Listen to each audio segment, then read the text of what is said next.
When the trumpet is blown for the second time, man will stand from his grave. Abdullah bin Mas'ud radiallahu anhu mentioned how traumatic and how horrific the scene on the day of judgment would be. He says, for 40 years, man will stay at one place. He will not move his eyes right or left, just stare and stare.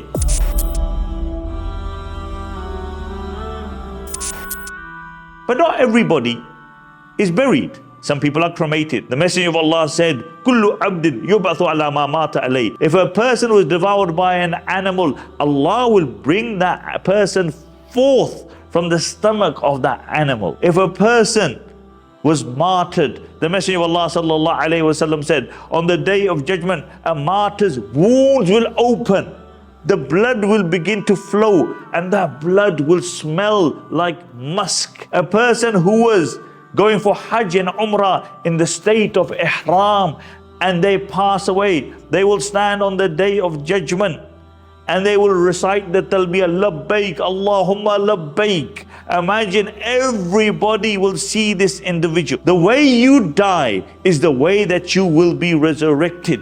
If you die in salah, if you die in sajda, you will stand on the day of judgment in the state of sajda, in the state of ruku, in the state of salah. But if you die in a haram way, doing haram, then that is how you will be resurrected. If you die in a nightclub, if you die taking intoxications, if you're high and you die, then that is the way that you will be resurrected on the day of judgment. And this is why it is very important that we ensure that we live a life which is pure, that we do not engage in places which may result in our destruction, not only in this world, but surely in the hereafter. And remember, no matter how you die, Allah will bring you forth. The Prophet ﷺ spoke about a person from the Bani Israel. This person was a sinner, never did good actions. When he is dying, he gets concerned, calls his children, and he says,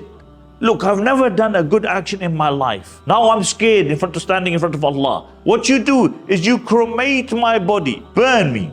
Take half the ashes, scatter them in the sea. Take the other half and scatter them on the earth. The Messenger of Allah said on the day of judgment, Allah subhanahu wa ta'ala will command the sea, bring his ashes back. Earth, bring his ashes back. And then he will be formed like he was once upon a time in the dunya. And Allah will ask him, why did you do this? Oh Allah, I feared you. That's why. You done it because you feared me and no other reason. He said, no other reason. And Allah subhanahu wa ta'ala, because of his fear for Allah, Allah subhanahu wa ta'ala will enter him into Jannah. There will be others who are totally fine in this dunya. Limbs were totally, utterly fine. But they will stand up on the day of judgment. And some will be blind. As Allah recalled in the Quran, Man a'rada an dhikri fa inna lahu ma'ishatan dhanka. Whoever turns away from our dhikr, for him is a tight, constrained life. وَنَحْشُرُهُ يَوْمَ الْقِيَامَةِ أَعْمَى قَالَ رَبِّي لِمَا حَشَّرْتَنِي أَعْمَى وَقَدْ كُنْتُ بَصِيرًا. And then Allah says, we will resurrect him. When he stands from his grave on the day of judgment, we will resurrect him blind. And this man will say, oh my Lord, why have you resurrected me blind today? Although all my life in the dunya I could see. Allah will say, because our signs came to you and you neglected them. You turned a blind eye to our signs and now you are blind, because the truth is the real sight is not the sight of the eyes. The real sight is the sight of the heart. That you can see the truth and falsehood throughout your life.